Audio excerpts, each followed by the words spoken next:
This is a thing to bear in mind because interference is not acceptable. Since I've been Chief Justice, I have not received a single complaint. Now, if there is been interference in their work, it has not been reported to me. And all the incidents that were mentioned were before my watch, before I took the oath as Chief Justice.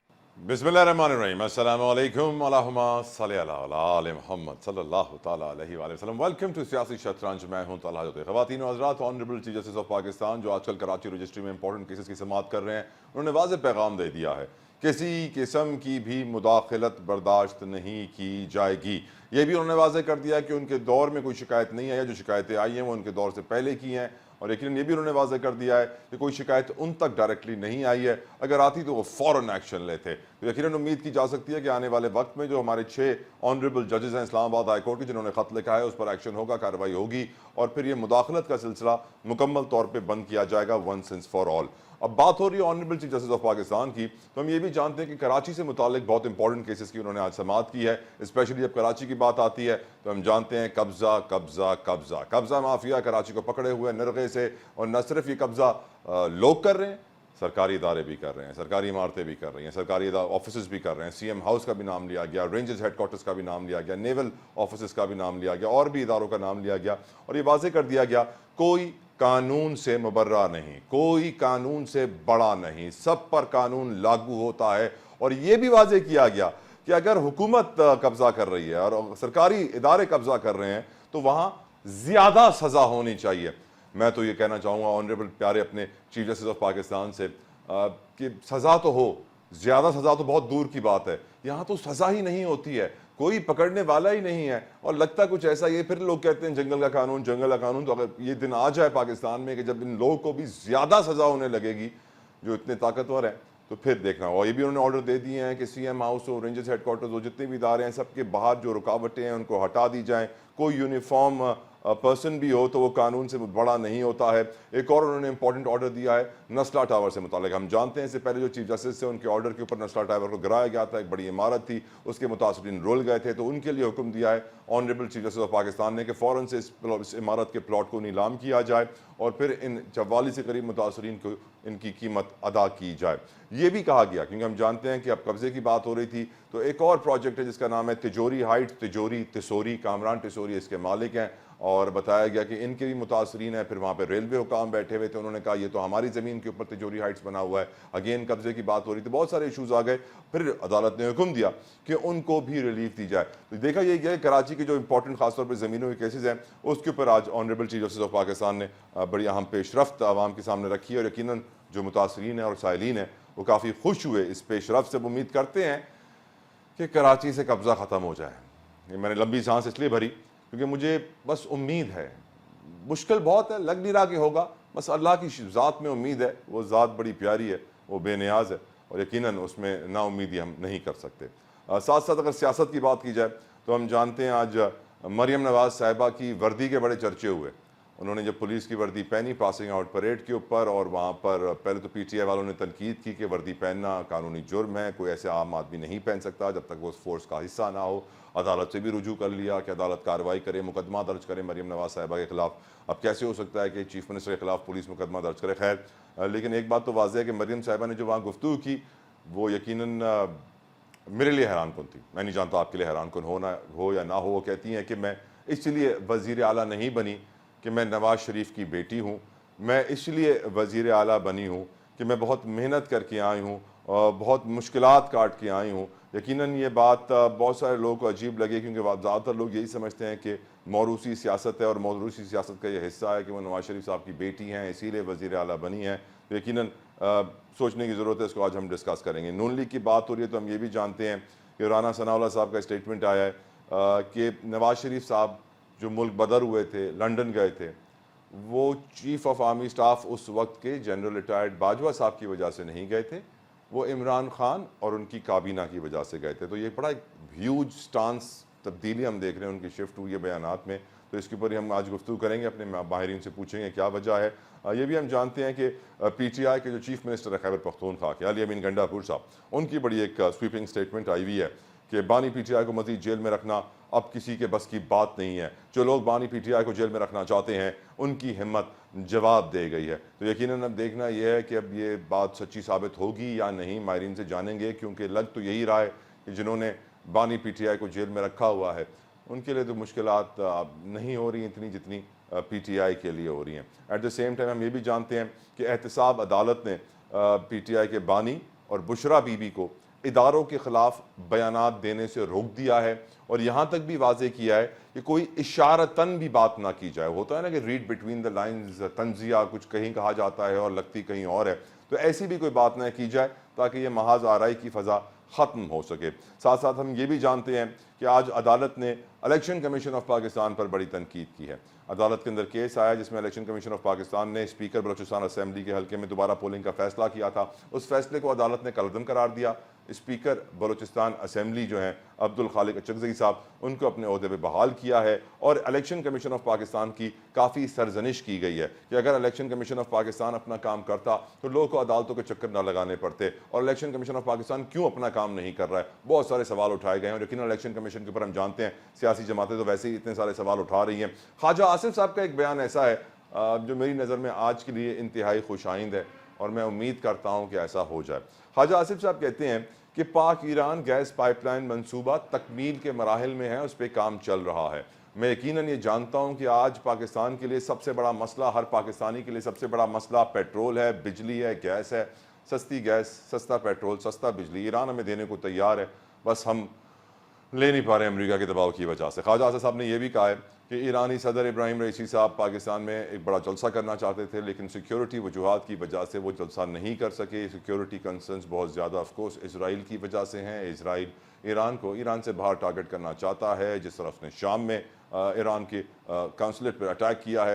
Iran के अंदर नहीं कर सकता, Iran के बाहर कर सकता है। इसीलिए पाकिस्तान में सिक्योरिटी इतनी हाई अलर्ट थी, क्योंकि पाकिस्तान में सिक्योरिटी सूरत हाल से तो हम बखूबी आ गए हैं। मीशत की भी बात होगी, साइफर की भी आज के शो में बात होगी। ब्रेक यहाँ लेने का मुझे कहा जा रहा है, ब्रेक ले लेते हैं। तफसीली डिस्कशन हमारे साथ रहेगा ब्रेक के बाद। Welcome back. गुफ्तगू करेंगे अपने पैनल का। सबसे पहले तारुफ करवाना चाहूंगा, मुझे कराची स्टूडियो में ज्वाइन किया है MQM पाकिस्तान की सीनियर रहनुमा है फौजिया अमीद साहिबा। Thank you so very much Fauzia साहिबा, आपने अपना कीमती वक्त हमारे लिए निकाला। PMLN से खीलदास कोहिस्तानी साहब हमारे साथ मौजूद हैं, किसी तारुफ के मोहताज नहीं है। कोहिस्तानी साहब thank you so very much आपकी कीमती वक्त के लिए। जुल्फिकार बदर साहब हैं तर्जुमान, बिलावल भुट्टो साहब, बहुत बहुत शुक्रिया जुल्फिकार साहब आपकी कीमती वक्त का। और साथ साथ हमें ज्वाइन किया है फिरदौस शमीम नकवी साहब ने, पाकिस्तान तहरीक इंसाफ के सीनियर रहनुमा है। बहुत बहुत शुक्रिया नकवी साहब आपकी भी वक्त के लिए। सबसे पहले सवाल मैं पूछ लेता हूँ कोहिस्तानी साहब से, रूलिंग पार्टी को बिलोंग करते हैं। कोहिस्तानी साहब, आज अदालत में वाज़े कर दिया गया कि वफाकी हुकूमत, सूबाई हुकूमत, मुल्की इदारे कराची में जहां मौका मिल रहा है कब्जा कर रहे हैं, और ये कब्जा सर कराची का भी मसला है, पूरे पाकिस्तान का भी मसला है, जिसकी लाठी उसकी भैंस का कानून है। और यह भी वाजे किया गया चीफ जस्टिस ऑफ पाकिस्तान की जानिब से कि सरकार जहां कब्जा करती है वहां सजा ज्यादा होनी चाहिए। कोहिस्तानी साहब, यहां तो किसी में हिम्मत है नहीं कि सरकार को सजा दे सके। Honourable chief justice of Pakistan कह रहे हैं ज्यादा सजा होनी चाहिए। Is it even possible Kohistani साहब कि कोई सरकार को सजा दे सके? सर देखें, बात यह कि ऑनरेबल चीफ जस्टिस साहब ने जो कराची जो सिटी में आज हैरिंग की है, मैं तो लाइव नहीं सुन सका है, मैंने नहीं देखी। आप जो किस तरह बता रहे हैं, बिल्कुल चीफ जस्टिस साहब का जो भी हुक्म होगा वो हुकूमतों हमेशा उन पर अमल दरामद करती है। जो मेरे ख्याल में जैसे गवर्नर हाउस है, वजीर हाउस है, या कोई और वफाक का कोई हाउस होगा कराची में, जिस तरह बल्कि हमारे यहाँ मुल्क में जो सिक्योरिटी के कंसर्न है, सिक्योरिटी के वजह से जो बैरियर रखे जाते हैं यहाँ। कोहिस्तानी साहब, यही जवाब दिया वकील ने भी अदालत के अंदर। I will read it out for you, मैं आपके लिए पढ़ देता हूं सर। जब चीफ जस्टिस साहब ने कहा कि naval headquarters, governor house, chief minister house, rangers headquarters, सब ने फुटपाथों पर कब्जा किया हुआ है। और ये भी कह दिया कि अब सिक्योरिटी के इश्यूज की जब बात की गई वकील की जानिब से, एडिशनल अटॉर्नी जनरल साहब की जानिब से, तो फिर चीफ जस्टिस ने कह दिया तो चले जाएं कहीं और, खाली कर दें ये जगह, कहीं महफूज जगह चले जाएं। तो क्यों नहीं सर किसी महफूज जगह पर चले जाते हैं? पब्लिक पर हमले होते रहें और आप महफूज रहें, ये भी कहा चीफ जस्टिस ने। तो ऑप्शन तो है सर, जमीन सारी आपकी है, मालिक है, सरकार है, आप किसी महफूज जगह चले जाए शहर के बीच में। सर क्यों?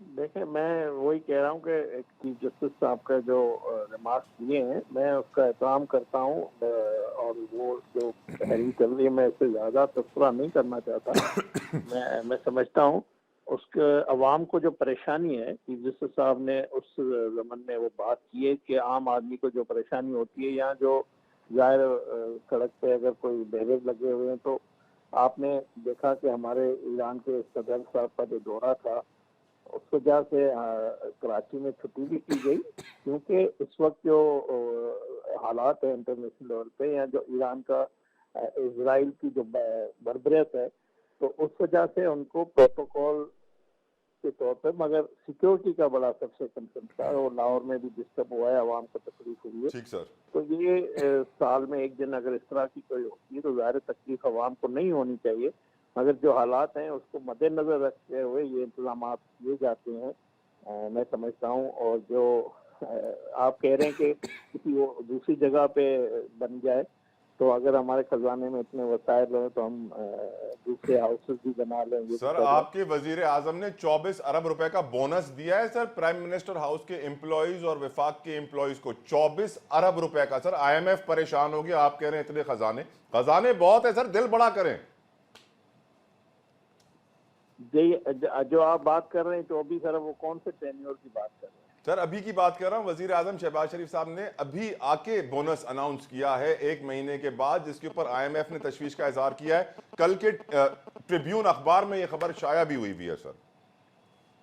तो बोनस किसको दिया जा रहा है?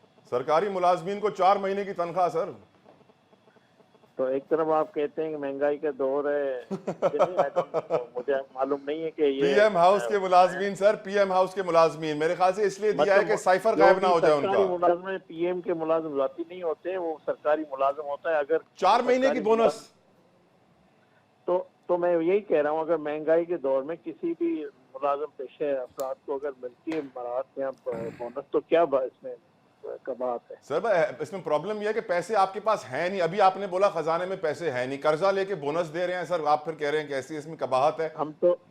हमारी तो कोशिश होगी बजट में भी जो मुलाजिमीन है उनकी तनख्वाह में इजाफा किया जाए, ओवरऑल पाकिस्तान के जो मुलाजिमीन, क्योंकि 30,000 में 40,000 नकवी साहब की मुस्कुराहट है, वो कुछ कहना चाहते हैं इसके ऊपर। नकवी साहब प्लीज आप मुझे समझाइए सर, वो कह रहे हैं क्या कबाहत है।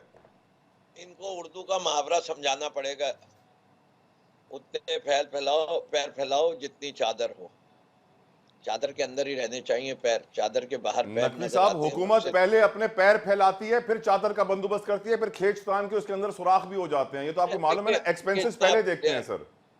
चलिए, ये आपने कोहिस्तानी साहब की बात पूछी, मैं तो इसको ऊपर कमेंट करना भी गवारा नहीं समझता। चलिए नकवी साहब इसके ऊपर कमेंट करिए, इस कब्जे के ऊपर कमेंट कीजिए सर।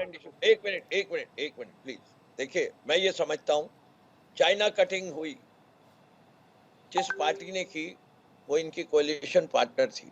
जितनी जमीनों पे कब्जा होता है, चाहे वो रेलवे की जमीन हो, चाहे वो कोई पार्क हो, उसके में अंदर पुलिस का हाथ और केएमसी और केडीए के ऑफिशियल्स शामिल होते हैं। ऑब्वियसली वो इनरिच होते हैं, उनके घरों से अरबों रुपए निकलते हैं, जो कि एंटी करप्शन पकड़ती है। उनको क्या सजा हुई कोई पता नहीं। जो इनके प्रोवन लोग हैं, मुझे समझा दें कि आधी रिटायर्ड हुई हुई Sindh building control authority Toronto शहर में क्यों पाई जाती है? तमाम तर कंट्रोलर्स, जितने आपके सेक्रेटरी हजरात हैं, वो सारे के सारे जो हैं वो ड्यूल नेशनल्स हो चुके हैं।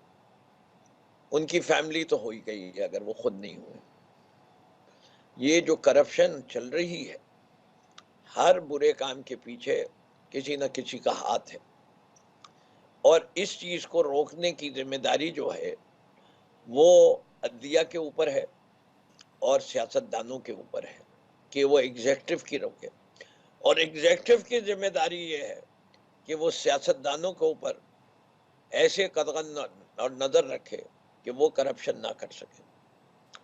ये जो पिलर्स की बात होती है वो चेक एंड काउंटर चेक होता है, इसीलिए 3 थे, उसके बाद एक चौथा पिलर भी आइडेंटिफाई हुआ, वो है मीडिया। कि मीडिया भी हुकूमत का चौथा हिस्सा है कि वो भी एक्सपोज कर सकता है wrong doings as well as good doings. Even handed होना चाहिए, अच्छे काम की राइट तारीफ सर, राइट होनी सर, चाहिए। Right sir. If you would allow लेकिन मी हमारे यहाँ इदारे अपना किरदार नहीं अदा कर रहे। सर, मुझे अलाउ करें सर, मैं ठीक। एमक्यूएम का मौक़िफ़ भी जानूँ उसके ऊपर। फौजिया साहिबा, आप लोग तो माशाल्लाह कराची के इतने बड़े स्टेक होल्डर हैं, इतना आपने भी मैंडेट लिया है, पावर में आए हैं। आपके गवर्नर का नाम भी अदालत में आज आया, टिसोरी साहब का। टिसोरी साहब की तिजोरी हाइट्स हैं, यकीनन उनके भी मुतासरीन हैं। रेलवे वाले खड़े हो गए कि ये तो हमारी ज़मीन थी, कब्ज़े के ऊपर बिल्डिंग बनाई गई है। फिर मैं सोचने पर मजबूर हुआ, आप भी कराची के रहने वाली है फौजिया साहब, कब्ज़ा why is it so common? हमें कब्ज़े की आदत क्यों हो गई है? हमें क्यों पसंद है कब्ज़ा करना? आउज़ुबिल्लाहि मिनश्शैतानिर्रजीम, बिस्मिल्लाहिर्रहमानिर्रहीम। सबसे पहले तो तलहा बहुत शुक्रिया मुझे मदऊ करने का। Thank you. आपके सवाल से पहले मैं नकवी साहब को के जो उन्होंने कमेंट्स किए हैं उस पर एक बात ज़रूर करना चाहूँगी। ये जो चादर की उन्होंने बात की है, क्या ये जब ये लोग हुकूमत में थे, ये बात इन्होंने अपने हुकूमत के लोगों को ये बात बताई थी कि उतने ही पाँव फैलाएं जितनी के चादर है? जैसे उन्होंने गाड़ियाँ वाड़ियाँ बेची थी, मुर्गियाँ भी रखवाई थी और लोगों को। जी, और दूसरी बात ये है कि जो ये बात कर रहे हैं कि कोalition पार्टनर्स की, तो शायद इनकी जो है मेमोरी बहुत वीक हो गई है, क्योंकि वो एक शॉक लगा है ना इलेक्शन के बाद, तो उसमें जो है इनको ये भूल गया कि एमकेएम इनकी भी कोalition पार्टनर थी। और लास्ट में उन्होंने इनको इसलिए छोड़ा कि आपने इलेक्शन से पहले तो कराची के लिए बड़े वादे किए, बल्कि कराची वालों को ख्वाब दिखा दिए, बल्कि ताबीरें दे दी, और उसके बाद जब आप इलेक्शन में जीत गए, आपको कराची ने वज़ीर आज़म, सदर, सब कुछ आपको प्लेट में रखे पेश कर दिया, तो आप भूल गए कराची को, उस कराची को जो कि इकोनॉमिकल हब है, वो कराची जो कि जब चलता है तो पूरा मुल्क पलता है। पीटीआई की बुराई काफी हो गई। तो मैं उसकी बुराई, मतलब मैं सिर्फ आईना दिखा रही हूँ, मैं इसमें और जो उन्होंने what they shall sow shall they reap। दूसरी बात जो चीफ जस्टिस साहब ने बात की है, मैं वो बिल्कुल मैं उनकी रिस्पेक्ट करती हूँ, और जो उन्होंने बात की है उसकी बिल्कुल वेटेज होगी। लेकिन मैं यहाँ दो कदम आगे चल के बात करना चाहूँगी कि चीफ जस्टिस साहब जो हैं वो इस चीज़ पे भी नज़रसानी करें कि कराची में आया दिन जो डकैतियाँ हो रही हैं, आया दिन जो लगते जगह दुनिया से चले मैं आपको बता दूं, आपकी अपील अदालत में उठाई गई। लोकल पुलिसिंग का जो है, महमूद अख्तर नकवी साहब ने कहा कराची बदअमनी केस भी उठा लीजिए प्लीज, तो चीफ जस्टिस ने जवाब दिया हम उठाने का काम नहीं करते, तो यकीनन वो कोई ना कोई ऑर्डर देंगे, उठाएंगे नहीं। देखिए, एक चीज़ है कि लोकल पुलिसिंग जब तक नहीं होगी तब तक ये निज़ाम सही नहीं होगा, कब्जे होते रहेंगे। आपको सिस्टम को ठीक करना पड़ेगा। क्या आपके गवर्नर भी कब्जा माफिया का हिस्सा हैं? इंस्टेड ऑफ क्रिटिसाइजिंग एवरीवन, आपको एक सोल्यूशन लेके आना पड़ेगा और उस सोल्यूशन पे काम करना पड़ेगा। मैं ये 12 दफ़ा कह चुकी, जब आप अपने शहरों को ग्रो नहीं होने देंगे, आप नए शहर नहीं तामीर करेंगे, हर शहर को आप वर्टिकली ग्रो करेंगे, हॉरिजॉन्टली आप ग्रो नहीं करेंगे, कॉटेज इंडस्ट्री नहीं लेके आएंगे, यूथ को इंगेज नहीं करेंगे, तो आप बताइए, तो चीज़ें ऐसे ही रहेंगी ना। फिर मैं और आप बैठ के यही डिस्कस करेंगे, इसके अलावा ना तो हम कोई प्रोडक्टिव बात कर सकते हैं, ना कुछ और। हम दूसरी पार्टी पे कीचड़ उछा लेंगे, वो हम पे कीचड़ उछा लेंगे। मैं दूसरी पार्टी की तो बात नहीं कर, मैं आपकी पार्टी की बात कर रहा हूँ। क्या कामरान टिसोरी कब्जा माफिया का हिस्सा है? बाबर गौरी के ऊपर भी यही बातें हुआ करती थी, आज टिसोरी साहब का नाम अदालत में आ गया और रेलवे ने कहा तो हमारी जमीन है, इन्होंने तिजोरी हाइट्स बना दिया। देखिए, एक चीज़ मैं ज़रूर कहूँगी कि एमकेएम में एहतसाब जो है, जितना पार्टी के अंदर एहतसाब होता है, इतना मेरे ख्याल में किसी भी पॉलिटिकल पार्टी में ऐसा एहतसाब होता नहीं है। अगर किसी पे कोई भी इल्ज़ाम लगा है, वो अपना इल्ज़ाम जो है उसको क्लियर करे, अपनी पोजीशन को क्लियर करे, और इसमें बिल्कुल पार्टी जो है फेवर नहीं करेगी। जिस पे भी ABC XYZ जिस पे भी कोई भी इल्ज़ाम लगा है, वो अपनी पोजीशन को क्लियर करे, क्योंकि एमकेएम ने हमेशा आवाम की बात की है। यानी आप टिसोरी साहब अपनी पोजीशन क्लियर करें। मैं किसी की भी, मैं जो भी पॉलिटिकल, हमारी पार्टी में अगर कोई भी शख्स किसी का नाम आ रहा है मीडिया में, तो वो अपनी पोजीशन को क्लियर करे। सैडली वैसे टिसोरी साहब तो हमेशा मीडिया में आमने सामने रहते हैं, लेकिन इस वक्त वो नहीं आना चाह रहे, जबकि उनका नाम अदालत में लिया जा रहा है। अपनी पोजीशन क्लियर करें गवर्नर साहब, इट्स वेरी इंपॉर्टेंट। जुल्फिकार साहब, ऑफ कोर्स आप रूलिंग पार्टी हैं, पिछले 15 सालों से ज़्यादा वक्त हो चुका है सिंध में, आपकी ताकत है सर, और ये सिंध में कब्जा बहुत ज़्यादा हो गया है। और ये जो आज हमारे ऑनरेबल चीफ जस्टिस ने जिस तरह इशारा किया, CM house, governor house, naval headquarters, rangers headquarters, कोई ऐसा इदारा नहीं है, कोई ऐसा पावरफुल शख्स नहीं है जिसने यहाँ कब्जा ना किया हो। वाई इज दिस जुल्फ़िकार साहब, क्या वजह है कि जहाँ आपकी पार्टी ने 15 साल इतना रूल किया है वहाँ हर कोई कब्जा करता है सर? बिस्मिल्लाहिर्रहमानिर्रहीम। बहुत शुक्रिया जतोई साहब, आपने अपने प्रोग्राम में बुलाया। देखिए, ये जो आज चीफ जस्टिस ने इस कराची रजिस्ट्री के अंदर जो अपने कमेंट दिए हैं और जो ऑब्जर्वेशन है, मैं समझता हूँ जिस भी हुकूमती इदारे ने या जिसने कब्जा किया हुआ है, जिसकी ज़मीन पे भी किया हुआ है, ये तो कंडेमनेबल है। इसके ऊपर तो कोई जस्टिफिकेशन बनती नहीं, और इसके ऊपर चाहे सूबाई हुकूमत हो या फेडरल गवर्नमेंट हो, उसको भी और अदालत को भी, इन तमाम को इसके ऊपर जो है एक्शन लेना चाहिए, और जिसकी ज़मीन पे कब्जा हुआ है उसकी ज़मीन जो है वापस दिलवानी चाहिए। और जहाँ तक रह गई पाकिस्तान पीपल्स पार्टी की हुकूमत की बात, तो मुराद अली शाह साहब बिल्कुल इस पे कोशिश कर रहे हैं, और आज के इस ऑब्जर्वेशन के बाद मैं समझता हूँ कि इसके ऊपर वो मज़ीद जो है वो जो लॉ एंड ऑर्डर की सिचुएशन है और तमाम लोगों के साथ बैठ के बातचीत करेंगे, और इसके अंदर जो जो भी डिप्राइव्ड है या कोई एग्रीव्ड पार्टी है जो जिसका ज़मीन का इशू है, उसके ऊपर उनको एक्शन लेना चाहिए। और पीपल्स पार्टी तो आपको पता है अवाम दोस्त पार्टी है और वो चाहेगी, लेकिन कराची के अंदर इस तरह के मसाइल हैं, और वहाँ पे जो ऑब्जर्वेशन भी है, बिल्कुल, बस मैं भी वहाँ पे आके जो लीगल केसेस करता रहा हूँ, उसके अंदर इस तरह की बहुत सारे मसाइल और चीज़ें नज़र आती थी। इसकी वजह से मैं समझता हूँ कि अगर इस मसले को हल कर लिया जाए तो कराची और सिंध के अंदर इससे बेहतर सूबा और शहर हो ही नहीं सकता। लेकिन इसके लिए थोड़ा सा मैं समझता हूँ कि तमाम stakeholders, law enforcement agencies, court, अदलिया और जो है हुकूमत है और हुकूमत के कंसर्न अदारे हैं जिनका पहले नाम लिया गया है, इन सब को जो है ऑन बोर्ड किया जाएगा। उसके बगैर पॉसिबल नहीं है इस मसले का हल निकालना। ठीक सर, एक ब्रेक का मुझे कहा जा रहा है, ब्रेक के बाद गुफ्तगू करेंगे। मरियम नवाज साहिबा ने वर्दी क्या पहनी, PTI को बहुत बुरा लगा है, लेकिन कुछ लोगों को बहुत अच्छा भी लगा है। साथ साथ हम ये भी जानते हैं कि PTI के वज़ीर आला गंडापुर साहब ने कह दिया है कि अब बानी PTI को जेल में रखना किसी के बस की बात नहीं। ब्रेक लीजिए, तफसील डिस्कशन करेंगे इस पर। Welcome back. मरियम नवाज साहिबा, वजीर आला पंजाब ने जब आज पासिंग आउट परेड देखी पंजाब पुलिस की और खुद भी उन्होंने वर्दी ज़ेब तन की, तो PTI को तो बहुत बुरा लगा। PTI के कुछ लोगों ने एहतजाज भी किया, कहा कि ये गैर कानूनी है वर्दी पहनना किसी भी सिविलियन के लिए इस तरह। तो यकीनन वो अदालत का दरवाज़ा भी उन्होंने खटखटा दिया कि मुकदमा दर्ज किया जाए। पुलिस तो करेगी नहीं, अदालत हुक्म दे। मैं ये पूछना चाहता हूँ अपने पैनलिस्ट है कि what do they feel about it? क्या उनकी नज़र में मरियम नवाज साहिबा ने एक अमल जो किया वो दुरुस्त है या नहीं? और क्योंकि फौजिया साहिबा वाहिद खातून है मेरे पैनल में, तो फौजिया साहिबा, मैंने किसी और चीफ मिनिस्टर को किसी पुलिस की पासिंग आउट परेड में वर्दी पहने हुए नहीं देखा, क्या आपने देखा है? और आपकी नज़र में जो मरियम साहिबा ने किया वो दुरुस्त किया, अच्छा किया, गलत किया? Your opinion.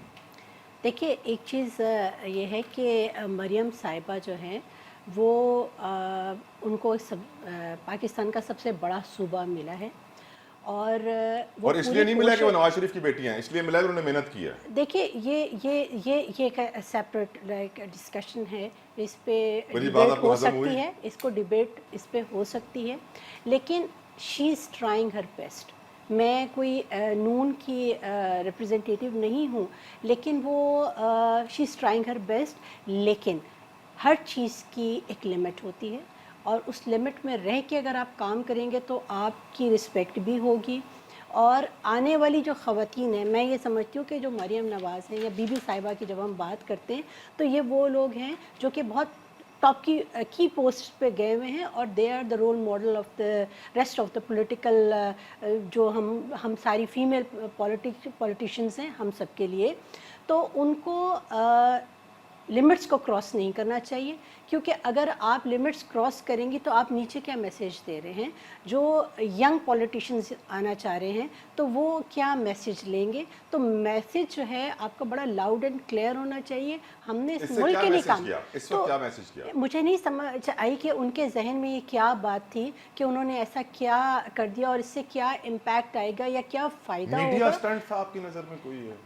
उनको मतलब नजरों में आना चाह रही हैं। वो ज़रा थोड़ी हैं, उनका है कि वो इस तरह करती हैं, लेकिन मैंने एक चीज़ ज़रूर ये बात कह दी है कि वो इस वक्त ख़वातीन की रोल मॉडल हैं और उनको कोई ऐसा काम नहीं करना चाहिए कि जिसके ऊपर उनके ऊपर भी उंगली उठे और फिर तमाम जो पॉलिटिकल पार्टी की जो बाकी ख़वातीन हैं वो भी सोचने पे मजबूर हो कि क्या हमें पॉलिटिक्स करनी चाहिए या नहीं करनी चाहिए। यकीनन। और फिर अगर पीछे उस्मा कारदार साहबा हलवा पूरी खा रही होती है और गले मिलने चली जाती वर्दी के साथ तो कितना अच्छा लगता है। देखिए ताहरा मैं आपको बताऊं कि जब आप असेंबली को देखते हैं तो उसमें बहुत सी अच्छी ख़वातीन भी आपको नज़र आती हैं, बहुत सी सुलझी हुई ख़वातीन भी नज़र आती हैं जो कि लेजिस्लेशन को फोकस कर रही हैं, जो उनको काम दिया गया है उस काम के ऊपर जो है वो बिल्कुल मेहनत कर रही हैं। लेकिन जिस तरह से आपका माशरा है, ये जो असेंबलियों में लोग आते हैं ये भी आप उसी माशरे से ही आ रहे हैं ना, तो जब माशरा जब तक ठीक नहीं होगा इसी किस्म के लोग आपको नजर आएंगे। यानी आप कह रहे हैं गंदा मुआशरा गंदे लोग असेंबली में? नहीं, मैं गंदा मुआशरा बिल्कुल अच्छा नहीं मुआशरा अच्छे लोग असेंबली में? इसको ठीक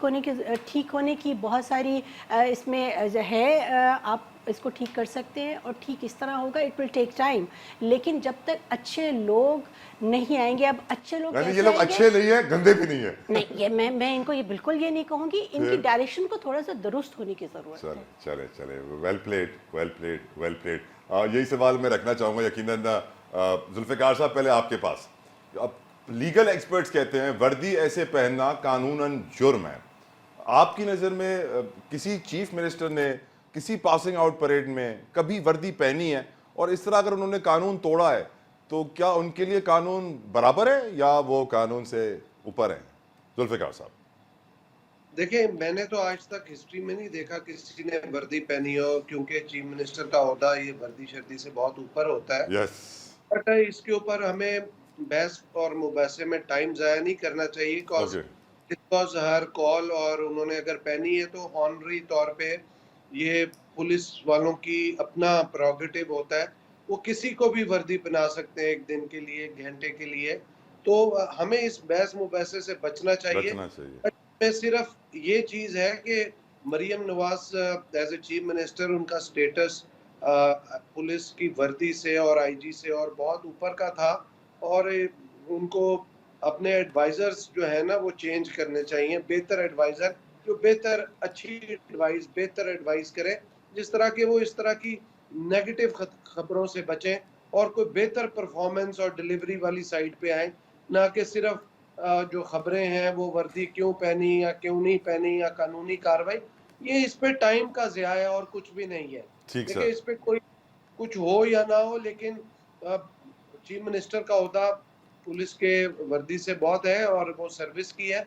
उनको वैसे उन लोगों को इनकरेज करना चाहिए था, वैसे उनको जो है मोटिवेट इंस्पायर करना चाहिए था जब वो गई हैं पासिंग आउट परेड में। और बहुत सारी जो है, और आप अग्री करते हैं कि मरियम नवाज जो है वो चीफ मिनिस्टर अपनी मेहनत और काबिलियत से बनी है, नवाज शरीफ की वजह से नहीं बनी है? देखिए, मैं इस बात से एग्री करता हूँ, वो मियां नवाज शरीफ साहब की बेटी हैं और उनको आइंदा बहुत ज्यादा मेहनत की जरूरत है, बिकॉज मेहनत के बगैर आगे उनका सर्वाइवल मुश्किल है। बिकॉज अगर वो परफॉर्म और डिलीवर नहीं करेंगी सूबे के अंदर, या कोई भी पार्टी नहीं करेगी, तो उसको आइंदा इलेक्शन के अंदर इस किस्म की कामयाबी नहीं मिलेगी। तो मरियम नवाज का अपना पर्सनल पॉइंट ऑफ व्यू है, हम उनकी इज्जत करते हैं। अगर वो समझती हैं कि वो मेहनत करके आई हैं तो उनको पता होगा कि वैसे मेहनत तो काफी की है जुल्फिकार साहब। जो सस्ती रोटी उन्होंने अनाउंस की थी वो आज इस्लामाबाद की अदालत ने कह दिया है कि वो सस्ती रोटी उस रेट पे नहीं बिकेगी। हुकूमत को ऐलान करने से पहले सोचना चाहिए था, पूछना था कि आटा कितने का आता है। बात सिर्फ ये है कि मरियम नवाज ने एक टाइम पे स्ट्रगल की है और उन्होंने मेहनत की होगी, लेकिन उस मेहनत के नतीजे में अगर आप ये समझें कि वो चीफ मिनिस्टर बन के रोटी को 16 रुपए का कर रहे हैं 20 रुपए से, so this is not the duty of chief minister. बिल्कुल ठीक सर, बिल्कुल ठीक सर। और सुप्रीम कोर्ट ने यही बोल दिया कि अगर रोटी सस्ती करनी थी पहले चेक तो करते आटा कितने का आ रहा है। देखिए, एक और बात मैं बता दूं, रोटी 16 की नहीं है मार्केट में। तंदूर पे रोटी आज भी 20 रुपए की है। जिस दिन ये गए थे तंदूर पे मियां साहब और मरियम नवाज साहिबा, मैंने उससे अगले दिन कहा था कि इनको जो एडवाइजर्स हैं या जो इनको एडवाइस कर रहे हैं, जो इनके साथ मीडिया शो कर रहे हैं, वो गलत कर रहे हैं। बिकॉज रोटी कहीं पे भी 16 रुपए की नहीं मिल रही। पैक ही मिल रही है। ठीक सर, बेवकूफ़ बना रहे हैं कौम को एक तरीके से अपनी कैंपेनिंग करने के लिए, अपनी मार्केटिंग करने के लिए। नकवी साहब क्विकली सर, आपकी नज़र में ये वर्दी वाला मीडिया स्टंट था सर या कुछ और? मेरे ख्याल से देखिए कोई भी था स्टंट। ठीक है। और जुल्फिकार जो बात कह रहे थे उसके अंदर काफी हकीकत है। मैं उसमें एक बात ऐड कर देता हूँ। जी सर। कल कोई शख्स भी पुलिस की वर्दी पहन के आ जाए जी जी। तो अब आप इतराज नहीं कर सकते। वो कहेगा मैं तो पुलिस की हिमायत में वर्दी पहने हुए हूँ। अगर चीफ मिनिस्टर को इजाजत है तो मुझे भी इजाजत होनी चाहिए, वो तो मेरा नुमाइंदा है।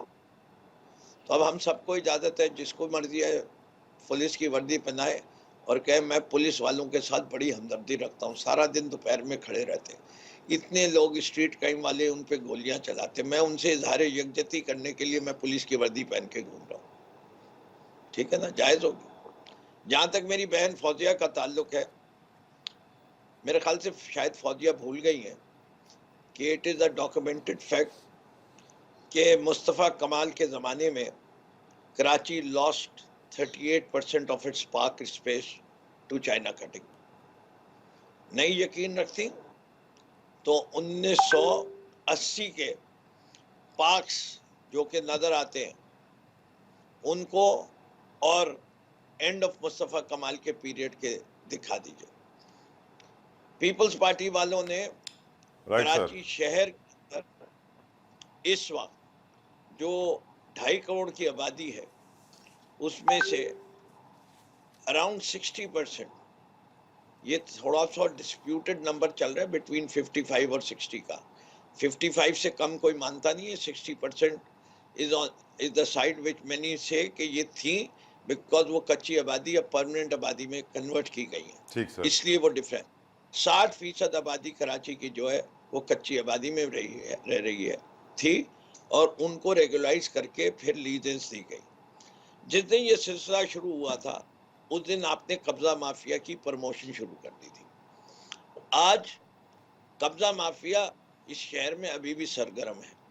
उनके नाम मीडिया पे अखबारात में आ जाइए, वो बिल्कुल लिस्ट देते हैं आपके कराची के बड़े कब्जा माफिया में कौन कौन लोग इन्वॉल्व हैं और वो अरबपति हैं और उनका तरीका वारदात भी अब सबको पता है। राइट नकवी साहब, प्लीज अलाउ मी सर, हमारे साथ हमारे एक सीनियर सहाफ़ी हैं, हमारे भाइयों जैसे सीनियर कलीग हैं, मतीन हैदर साहब। आज हम जानते हैं पार्लियामेंट के अंदर भी सहाफ़ियों ने वॉकआउट किया, एहतजाज किया। वजह ये थी कि मतीन हैदर साहब के जो भाई हैं, जो कि एक प्रोफेसर हैं, वो कल सुबह से लापता है, उनको उठा लिया गया है, मालूम नहीं पड़ रहा वो कहाँ है। मतीन साहब अस्सलाम वालेकुम सर, आपको मेरी आवाज़ आ रही है? वालेकुम अस्सलाम। मतीन साहब क्या मामला है, क्या मामला है? कुछ पता चला है? कोई कार्रवाई हुई है? अब पार्लियामेंट के अंदर आवाज उठी है तो कोई सिस्टम हरकत में आया है? जी तैला साहब, पहले तो बहुत शुक्रिया। बिस्मिल्लाहिर्रहमानिर्रहीम। ये आज प्रेस गैलरी नेशनल असेंबली की जो है आज इजलास के दौरान प्रेस गैलरी से वॉकआउट किया गया और उसके बाद पीपल्स पार्टी के और मुस्लिम लीग नून के जो रुकन कौमी असम्बली हैं वो अलग अलग आए। एजाज जाखरानी साहब आए, तारिक फजल चौधरी साहब आए और जो हमारी प्रोफेशनल बॉडी है पार्लियामेंट्री रिपोर्टर्स एसोसिएशन, उन्होंने उन्हें ब्रीफ किया कि ये उठाए गए और अब 48 घंटे गुजर जाने के बावजूद प्रोफेसर पीटीआई से ताल्लुक तो नहीं भाई का आपके? दोबारा फरमाइए। पीटीआई से ताल्लुक तो नहीं आपके भाई का? नहीं, नॉट एट ऑल। उनका किसी सियासी सरगर्मी से कोई एंटी स्टेट, कोई मजहबी इंतहा पसंदी इस किस्म की, वो प्योरली एक एकेडमिक और 25-30 सालों से वो दर्स और तदरीस के शोबे से मुंसलिक हैं। उनके सैकड़ों की तादाद में उनके स्टूडेंट्स हैं और तशवीश की बात यह है कि कल ब्रॉड डे लाइट में सुबह 8 बजे उन्हें माल रोड रावलपिंडी से उठाया गया है, ठीक है, और वहाँ दर्जनों अफराद हैं, स्कूल के स्टूडेंट्स हैं, कॉलेज के हैं, दफातर आने जाने वाले लोग हैं, सबों ने देखा वहाँ पे उन्हें वहाँ उठाया गया और वो कॉलेज नहीं पहुँच सके। हम सिर्फ ये कहते हैं और जर्नलिस्ट, PRA, RIUJ कि इसमें हमें मदद की जाए। अगर जो सरकारी अदारे हैं, जो इंटेलिजेंस एजेंसीज हैं, वो सिर्फ हमें ये ट्रेस करके बता दें कि ये कहाँ पे हैं, किस डिपार्टमेंट के पास हैं। अगर किसी के पास नहीं है तो ये ज़्यादा तशवीश की बात है कि कोई और ऐसी हरकत हो सकती है उठाए जाने की। तो सिर्फ हमें कॉन्फिडेंस में लेके बता दें कि अगर उन्हें किसी भी मुद्दे में उठाया है, किसी भी मकसद के लिए उठाया है, कोई चार्ज है, तो एक बाकायदा कानून का प्रोसीजर कायदा मौजूद है कि उसके मुताबिक अगर कोई सीरियस मामला है तो कोर्ट ऑफ लॉ में पेश करें। बिल्कुल। अगर किसी शुबे में उठाया है तो फिर भी 48 घंटे बहुत हो चुके हैं, वो शुबा भी जाहिर कर दें, और अगर तफ्तीश मुकम्मल कर लिया तो बराए करम छोड़ दें। कौन सा महकमा है ये और कौन सी इंटेलिजेंस एजेंसी है ये भी नहीं पता चल रहा। किसी किस्म की बिल्कुल पुरस्कारियत, यानी पार्लियामेंट में आवाज उठाने का भी कोई खास फायदा नहीं हुआ सर? पार्लियामेंट में आवाज उठाने का फायदा ये हुआ है अभी कि रिपोर्ट स्पीकर तक जाएगी और स्पीकर हुकूमत से यानी वजीर दाखिला तक ये बात पहुंचाएंगे, और वजीर दाखिला मोहसिन नकवी साहब से तवक्को है कि वो इस मामले में जल्द अज जल्द देख के जो है वो इस मामले को उठाएंगे। बाकी साफी बिरादरी का भी इसमें बहुत शुक्रिया। हमारी दुआएं आपके साथ मतीन भाई, हमारी दुआएं आपके साथ हैं। उम्मीद करते हैं आपके भाई जल्दी घर लौट आएं। मुझे ब्रेक का कहा जा रहा है, मैं शुक्रिया अदा करूंगा फौजिया हमीद साहिबा का, फिरदौस नकवी साहब का, जुल्फिकार बदर साहब का, खीलदास कोहिस्तानी साहब का। एक ब्रेक लीजिए, एक और इंपॉर्टेंट इशू ब्रेक के बाद।